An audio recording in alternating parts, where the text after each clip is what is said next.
Hello, everyone, and welcome to our podcast, Beyond Grades Redefining Success in Youth and Education.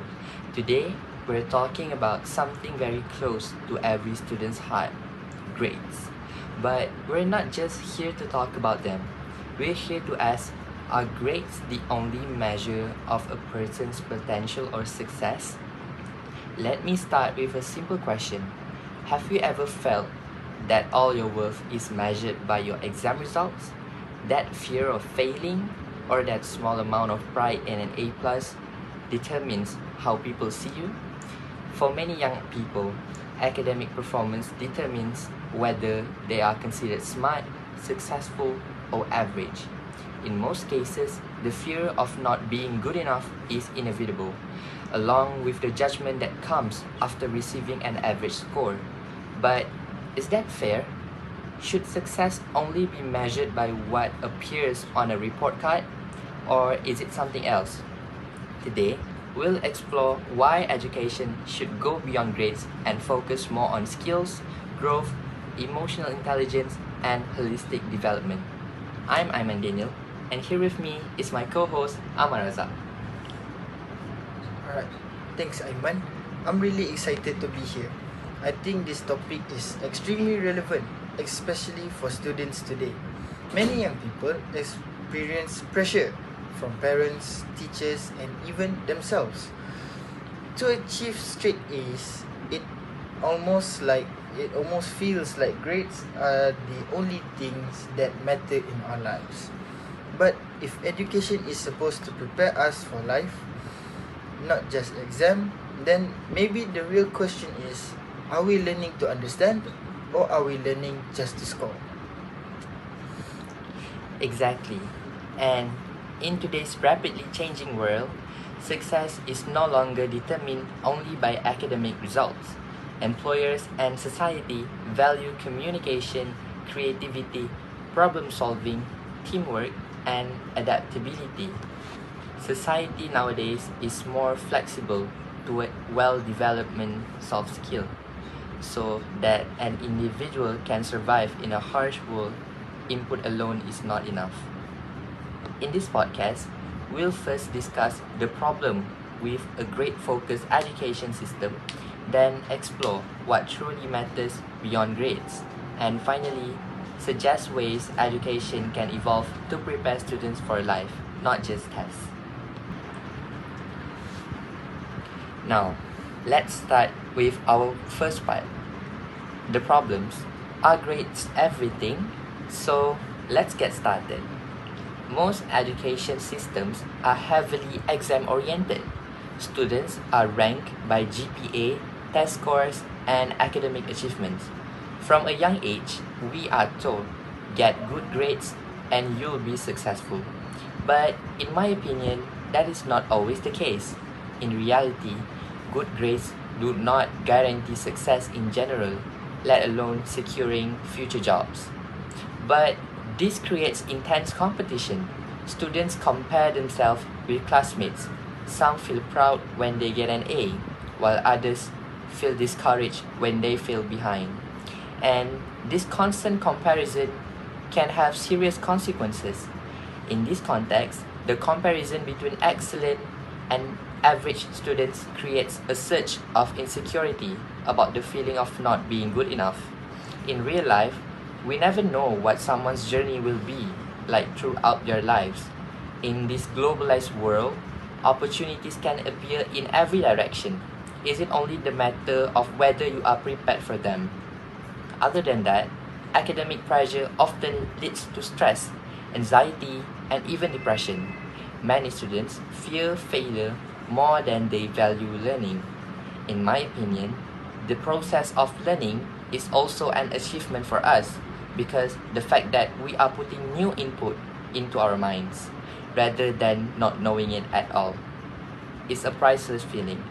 Education is one of many privileges we can have, as not many people are financially or physically able to pursue their studies to chase their dreams. I have a question for you, Amma. Do grades really measure intelligence? Well, honestly, I don't think so. Grades measure how well someone performs in exams, which often test memory, speed, and understanding of very specific content. But intelligence is much broader.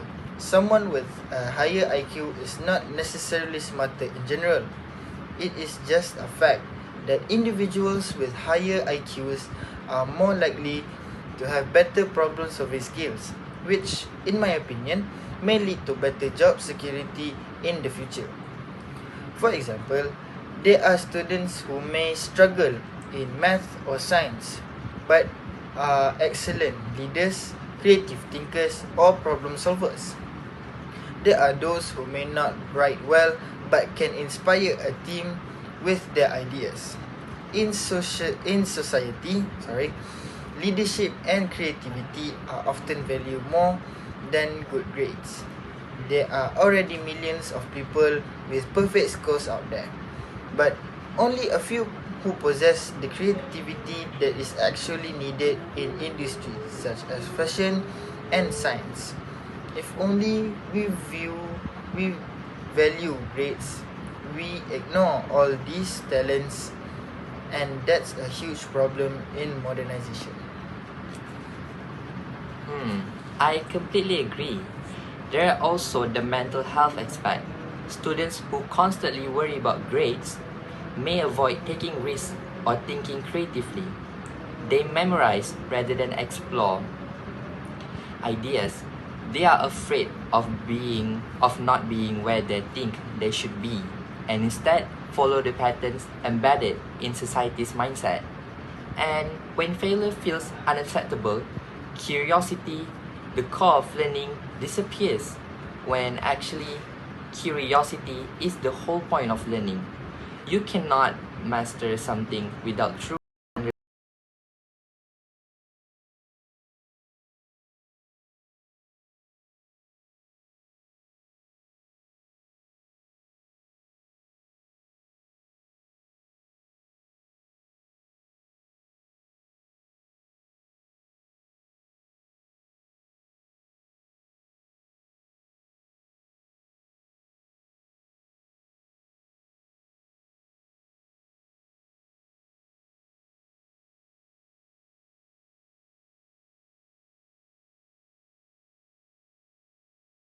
Thing they're good at, and that is something we should value more than anything else.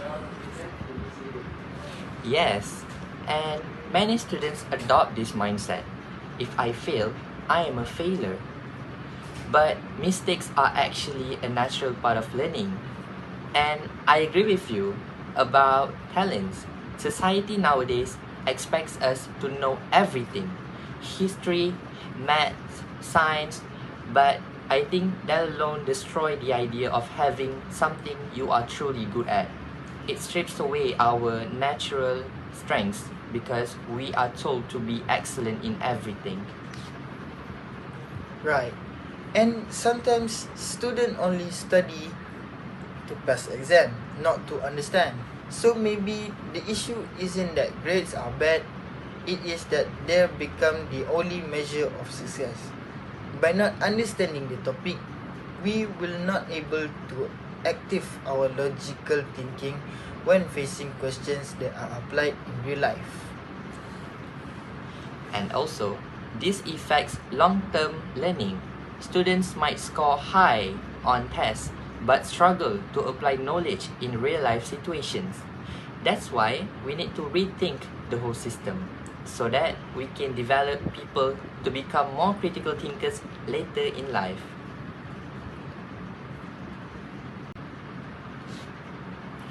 So, what truly matters beyond academic results? First, communication skill, listening, speaking, reading, and writing. In both university and in the workplace, students need to express ideas clearly, collaborate with others, and analyze information critically. Yet, this ability rarely appears on a report card. When schools focus too heavily on exam scores, students may feel discouraged from mastering soft skills because they believe those skills are less important. For example, Imagine someone who is a mediocre student academically but an excellent public speaker. They can inspire teams, negotiate deals, and deliver presentation confidently. That's a skill exam scores can't capture. In many situations, the ability to communicate effectively determines opportunity, whether it's an acting job, interview, leading a project, or resolving a misunderstanding. A recent study in BMC psychology shows that emotional intelligence is positively linked to psychological well-being and academic achievement among university students. Students with higher emotional intelligence tend to have greater motivation, resilience, and better emotional regulation. And these traits support both mental health and academic success. Emotional intelligence is also key. Emotional intelligence involves understanding and managing your own emotion while building strong and healthy relationship with others. Think about the workplace. Teamwork, handling conflict, accepting feedback, and interacting with people from diverse backgrounds. These abilities are rarely tested in exams, yet they're crucial for long-term success. A person may have impressive qualifications, but without empathy and self-awareness, collaboration becomes difficult. Exactly. Employers increasingly value soft skills and like adaptability, creativity, problem solving, and critical thinking. In the digital era, information is at our fingertips. With search engines and AI tools available, memorizing facts is no longer enough. The real skill is knowing how to analyze, evaluate, and apply knowledge effectively. Students need to learn how to question information, identify bias, and make informed decisions. That's what prepares them for a complex and fast-changing world.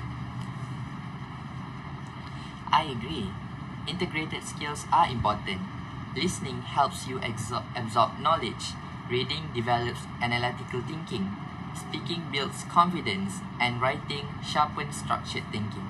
Together, these skills prepare students for real life changes.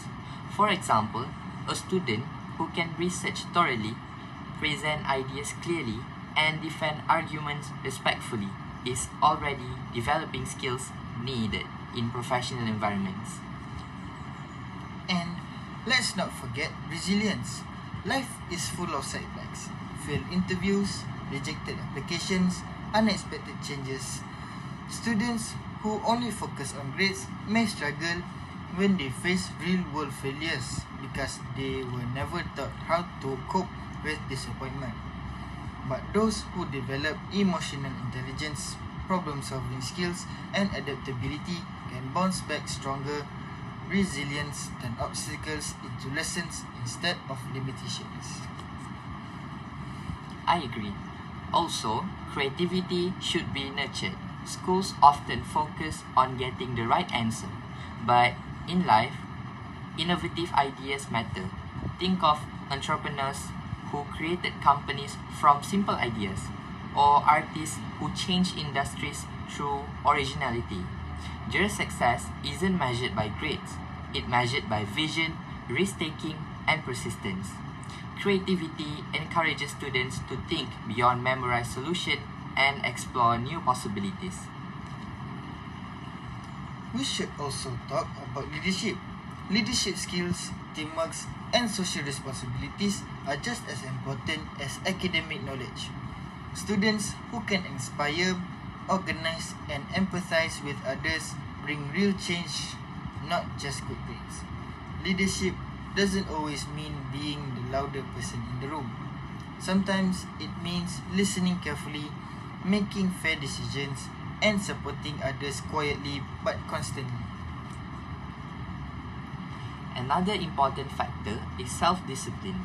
Beyond grades, students need time, management skills, consistency, and accountability. In university and adulthood, no one constantly reminds you to complete tasks. Self-discipline determines whether goals are achieved or abandoned halfway. And finally, purpose. When students understand why they are learning, not just what they are learning, motivation becomes eternal rather than external. They study not just for grades, but for growth, impact, and contribution to society. To sum up this part, grades reflect academic performance, but skills, emotional intelligence, creativity, resilience, discipline, and purpose reflect life readiness. Education should prepare students to be confident, responsible, and adaptable individuals, not just A-plus machines. Because at the end of the day, success is not about how many distinctions you collect, but how prepared you are to navigate life. So, what can we do so that we can go beyond grades? First, school can adapt project-based learning. Instead of relying only on exams, students can do group projects, presentations, and hands-on activity that helps them apply knowledge and develop teamwork and leadership skills. Other than that, continuous assessment is another solution. Rather than judging students solely on final exams, teachers can provide feedbacks on progress, strengths, and areas for improvement. For instance, teachers could hold extra classes, whether it is online or face-to-face, so that students can spend more time on doing exercises, as well as gaining extra knowledge in the meantime. With this, students can maximize their time on focusing to make some improvements because feedbacks promotes growth rather than fear. According to the World Health Organization or WHO, 1 in 7 adolescents ages 10 to 19 experience a mental health condition such as anxiety and or depression. Worldwide, these disorders are among the leading causes of illness and disability in this age group. And if not addressed, they can affect school attendance, performances, and long-term opportunities. Mental health education is also crucial. Students should learn to cope with stress, handle failure, and build resilience. Schools need to normalize failure as a part of the learning process. When we trust failure as something shameful, students become afraid to try. But when we teach them that mistakes are opportunity to improve, they become braver, more creative, and more confident. Emotional intelligence equals understanding your feelings and managing them. It is just as important as getting an A in mathematics or science. I agree. And let's recognize diverse talents. Some students excel in sports, arts, technology, or leadership. These achievements should be valued equally with academic success. For example, athletes like Nicole David didn't redefine success through exam results alone, but through discipline, dedication, and passion. Likewise, creative individuals such as Yuna built international careers through talent and perseverance. When students feel acknowledged for their unique strengths, motivation increases. They begin to understand that success has many forms. Exactly. Education should not put students into one narrow box. Another approach is mentorship programs. Other students, alumni, or professionals can guide youth, helping them explore careers, develop skills, and gain confidence. Sometimes, students just need someone who has been through the same struggle to tell them, "You're not alone." Mentorship provides direction and reassurance that grades are only one part of a bigger journey. Other than that, incorporating real-world learning is also important. Internship, volunteering, and community projects teach responsibility, collaboration, and empathy. Things grade can't measure. When students volunteer at shelters, organize charity runs, or participate in environmental campaigns, they learn leadership, teamwork, and time management. These experiences shape character and build practical skills that textbooks alone cannot provide. And we should also rethink assessment methods. Instead of focusing solely on written exams, school can include project-based learning presentations, group discussions, and creative portfolios. This allows different types of learners to shine. Not everyone performs well under exam pressure, but many students thrive when given opportunities to present ideas or create something meaningful. Parents can also play a huge role. Sometimes pressure doesn't only come from school, but from home. Parents need to understand that comparing children to others can damage confidence. Encouragement should be based on effort and growth, not just results. When families celebrate improvement and perseverance, students develop a healthier mindset towards learning. And at the same time, students themselves must redefine their mindset. Instead of asking, "What grade did I get?" maybe we should ask, "What did I learn?" Education should build curiosity, critical thinking, and problem solving skills. In today's world, adaptability is more valuable than memorizing facts. Ultimately, a holistic approach is key. Balancing academic knowledge, skills, character development, and emotional well-being, students should be empowered to grow intellectually, emotionally, socially, and morally. When we redefine success beyond grades, we create confident individuals who are not afraid to fail, not afraid to try, and not afraid to be different. As we wrapped up, remember, grades are important. Grades are important, but they don't define your worth. Education should empower youth to grow intellectually, emotionally, and socially. It should shape character, build confidence, and inspire lifelong learning, not just prepare students for exams. Success is more than just scoring A's. It's about becoming a confident, responsible, and adaptable individual. It's about how you treat others, how you handle challenges, and how you raise up to failure. In the real world, resilience and integrity matters just as much as academic excellence. Nowadays, we live in a world that is constantly changing. Technology evolves, industries transform, and new careers emerge. What truly prepares us for the future is not memorizing facts, but learning how to think critically, communicate effectively, and adapt with courage. And to every student listening, if you ever felt pressured, compared, or defined by a single result, know this: one exam does not determine your entire future. Growth takes time. Progress is not always visible immediately. What matters is effort, consistency, and self-belief. Parents, educators, and communities also share responsibility. Let's build environments where young people feel safe to express ideas, safe to fail, and safe to discover who they truly are. When we shift the focus from competition to growth, we create healthier and more empowered generation. So, as we leave you with one final thought, do grades define intelligence, or is success much more than numbers on a report card? Perhaps true success lies in kindness, perseverance, creativity, leadership, and courage.